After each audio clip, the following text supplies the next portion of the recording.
Delhi CM రేఖా గుప్తా వివాదాల్లో చిక్కుకున్నారు. ఆమె భర్త వ్యాపారవేత్త, సామాజిక కార్యకర్త మనీష్ గుప్తా ప్రభుత్వ సమావేశంలో ఆమె పక్కన కూర్చోవడంతో ఢిల్లీ రాజకీయంలో కలకలం చెలరేగింది. షాలిమార్ బాగ్ అసెంబ్లీ నియోజకవర్గంలో అభివృద్ధి ప్రాజెక్టులను సమీక్షించడానికి జరిగిన సమావేశానికి మనీష్ గుప్తా హాజరయ్యారు. సమావేశంలో సీఎం రేఖా గుప్తా భర్త పసుపు రంగు చొక్కా ధరించి ఆమె పక్కన కనిపిస్తున్నారు. ఇది ప్రతిపక్ష నేతల దృష్టిని ఆకర్షించింది. దీనిపై ఆమ్ ఆద్మీ పార్టీ ఇన్ఛార్జ్ సౌరభ్ భరద్వాజ్ స్పందిస్తూ ఢిల్లీ ప్రభుత్వంలో రేఖా గుప్తా భర్త మనీష్ భాగస్వామి కానప్పుడు అతనిని అధికారిక సమావేశంలో కూర్చునేందుకు ఎందుకు అనుమతించారని ప్రశ్నించారు.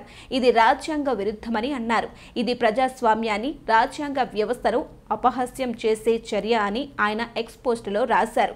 కాంగ్రెస్లో వంశ పారంపర్య రాజకీయాలున్నాయన్న బీజేపీ ఇప్పుడు సీఎం రేఖా గుప్తా విషయంలో ఏం మాట్లాడుతుందన్నారు. ముఖ్యమంత్రి తన భర్తకు అధికారాలు ఇవ్వాలనుకుంటున్నారని ఆరోపించారు.